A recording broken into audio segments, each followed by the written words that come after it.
This episode is brought to you by LifeLock. When you visit the doctor, you probably hand over your insurance, your ID, and contact details. It's just one of the many places that has your personal info. And if any of them accidentally expose it, you could be at risk for identity theft. LifeLock monitors millions of data points a second. If you become a victim, they'll fix it, guaranteed, or your money back. Save up to 40% your first year at lifelock.com/podcast. Terms apply.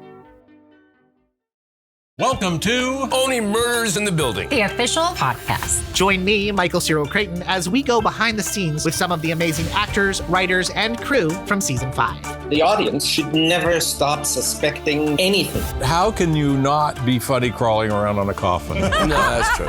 Catch Only Murders in the Building official podcast, now streaming wherever you get your podcasts. And watch Only Murders in the Building, streaming on Hulu and Hulu on Disney Plus for bundle subscribers. Terms apply.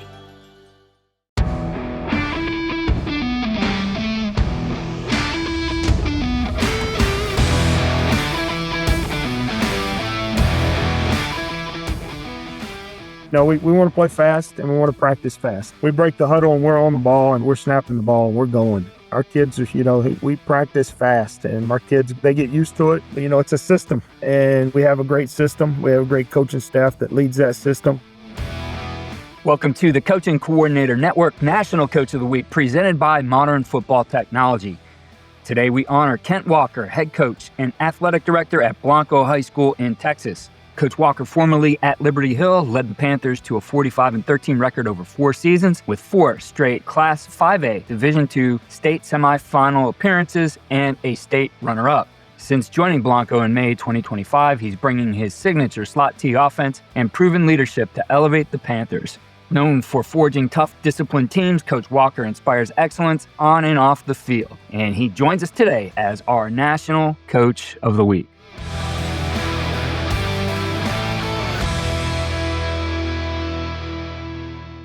Claptrap here. 2 big things are coming this fall. Borderlands 4 and Spotify Wrapped. So stop listening to that one playlist that reminds you of your ex who only made you cry. Talking about you, Veronica. And pre-order Borderlands 4, coming out September 12th. Rated mature.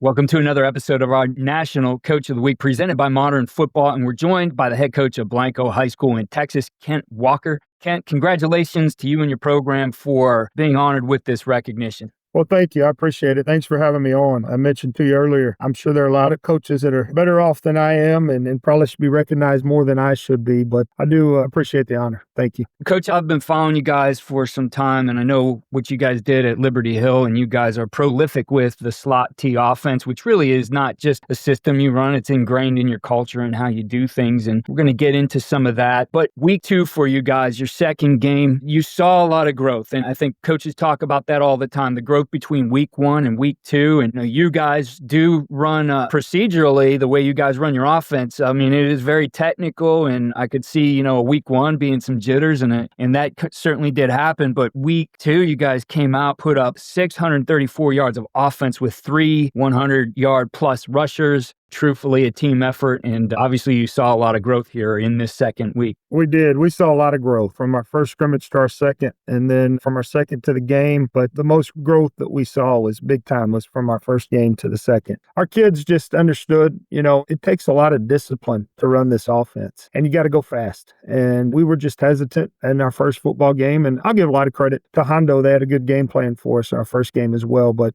our kids grew a lot. We had the best practice, probably the best Labor Day practice on a Monday where you don't have school and everything that I've had since I've been coaching. The kids came to practice last Monday, and it was the best practice that we've had here since I've been at Blanco. And then it just carried on. We had a great practice Tuesday, great practice Wednesday, and it led us into a great game on Friday. Our coaching staff did a fantastic job. We made a few changes here and there, saw what we needed to change after the first game, made a few changes, and kids bought in and had a great game Friday night. I've really enjoyed watching the way your offense runs, and it's not typical for what you see today on TV even on a Thursday or Friday night of high school football and some of those national games. but very intriguing the way you guys run it. I mean, it is very precision-like, and as I said, some technical things with your procedures that do give you an advantage. And I think, as you know, you and I talked before we got going, a big part of this is the way that you practice and the philosophy that you guys have implemented. So when you look at this offense, you would say, well, this is an old school, run a lot,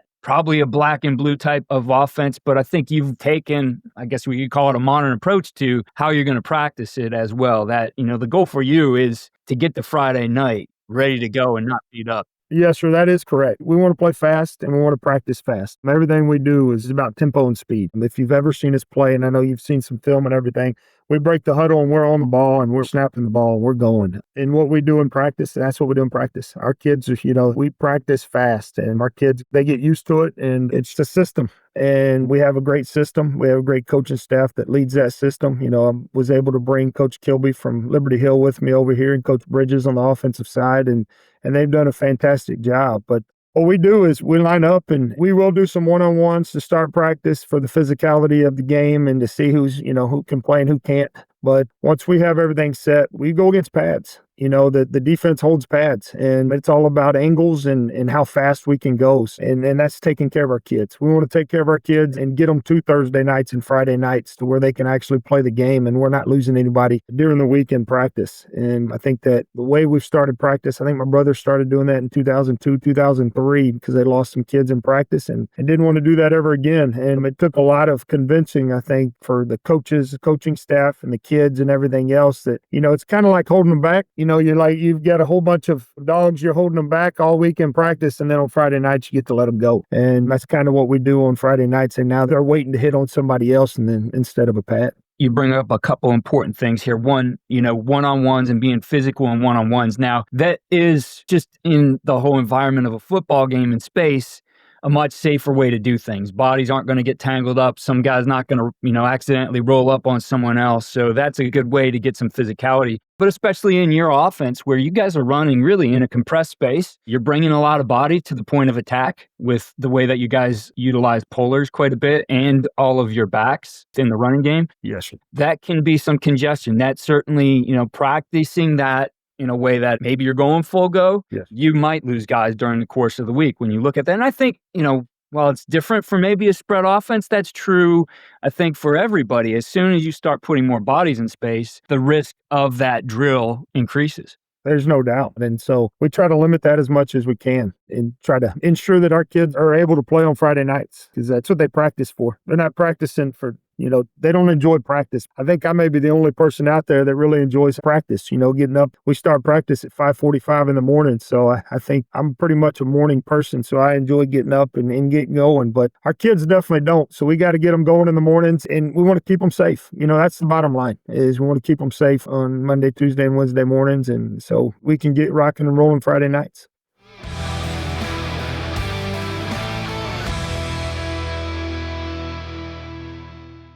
Let's take a quick break to hear about modern football technology from Sean Grady at Geneva High School. They added modern football technology in the playoffs last year, and it made a big difference to him. Here's what he had to say. What advice or what would you say to a coach who's maybe on the fence right now on if in-game analytics is something they really want to get into and if it could help their program?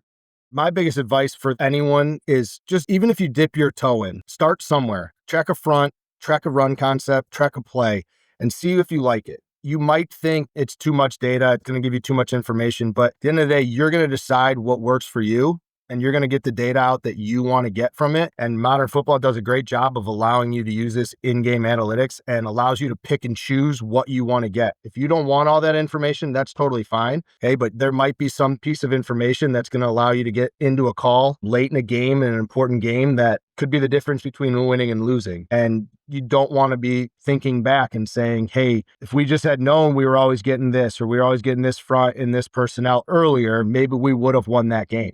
And us as a coaching staff have felt that in the past where, hey, if we had known this earlier in the first quarter, I feel like we would have been able to make an adjustment. And now we're able to do that in game at a faster pace, as opposed to waiting until halftime or seeing it after the game, watching on film, being mad about it. It's never too late to add analytics to your workflow. With Modern Football Technology's easy-to-use interface on tablets on game day, plus their quick onboarding process, they can have you up and running by the end of the week. Be sure to book a demo with them to see how it works and get going. Do that at modernfootball.com or check the show notes for a link.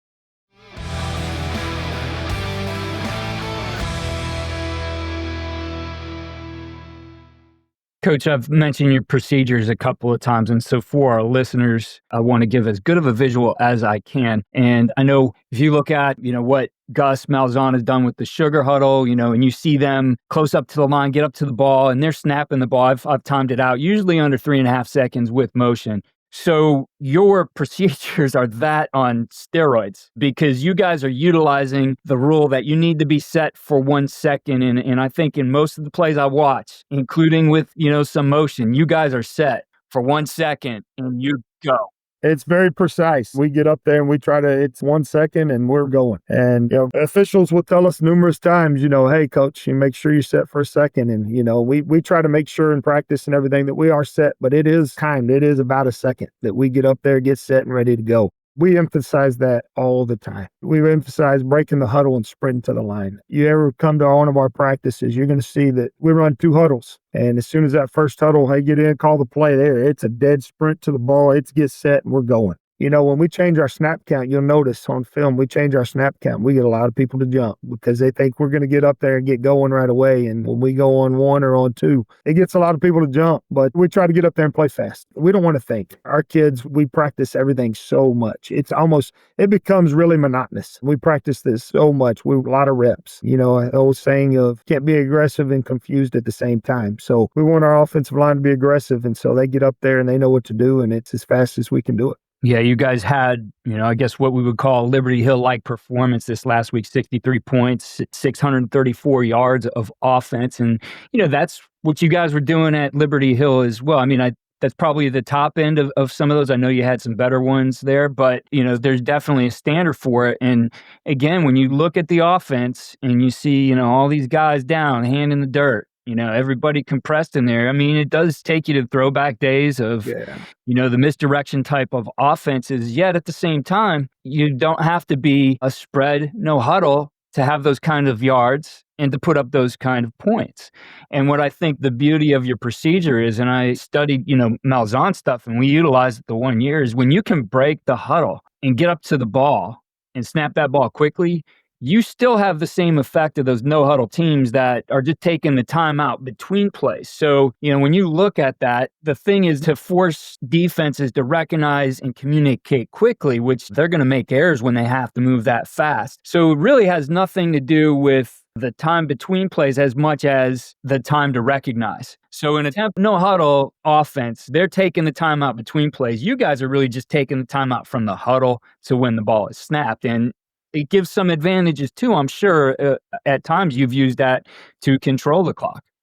No doubt about it. We try to go fast. I mean, we try to snap the ball. I mean, I know Coach Hall when I was at Liberty Hill and then now Coach Kilby here. As soon as the ball's placed, we're running a player in with the play. And we're snapping the ball. We snap the ball rather quickly. I've had 2 late in games stand in the way. We call him our swingman. It's a player that we run our play in with. And I've had to stand in his way to try to slow the game down a little bit every once in a while because we want to go at such a fast pace. And that's just what we've done. We're trying to run the play in as soon as that ball's set. I mean, as soon as the ball carrier goes down, we're trying to run that next play in just to keep that tempo and that pace going as fast as we can. So if we're trying to run clock off, I always tell them I'm going to stand in front of the swingman and not let him go until the play clock runs out a little bit. But it's all about fast pace.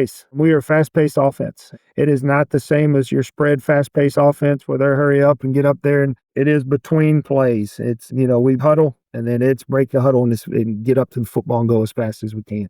It's a lot of fun. I think the kids enjoy it. I think our offensive line enjoys it. It's a lot more fun than just kicking back. The offensive line gets to trap and pull and do all those things. So I think our offensive linemen have a lot more fun than the straight kickback stuff.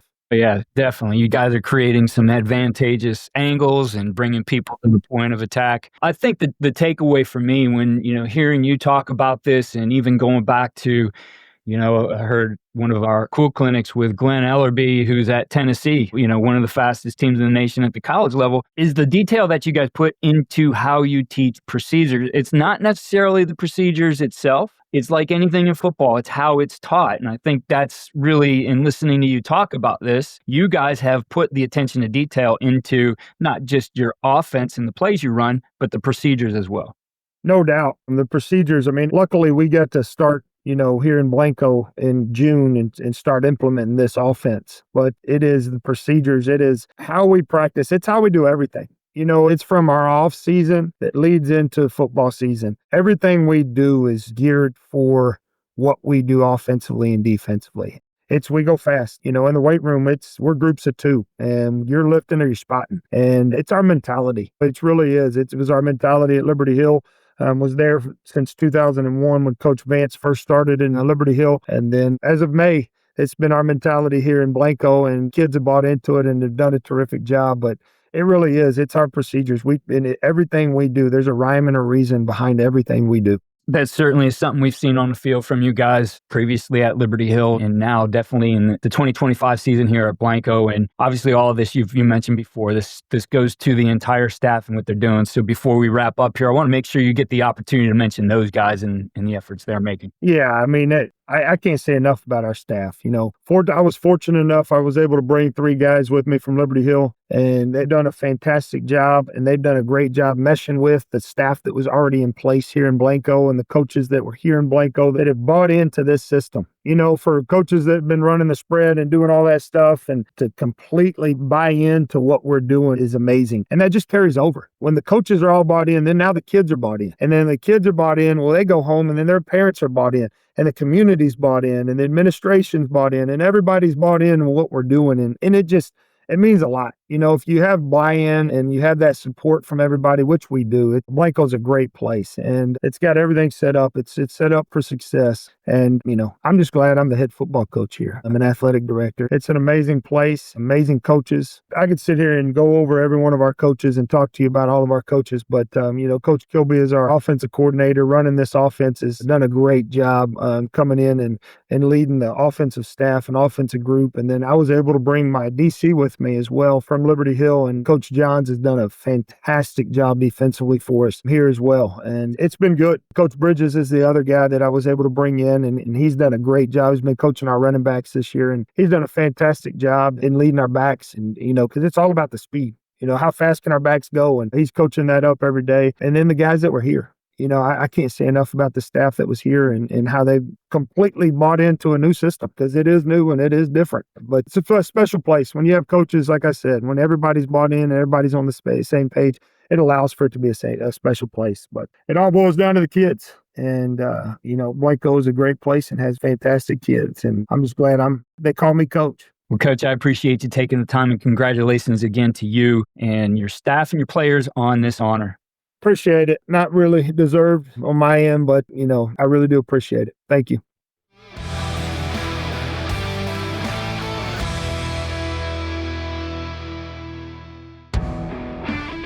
Thank you again to Coach Walker, and congratulations on winning our National Coach of the Week honors presented by Modern Football Technology.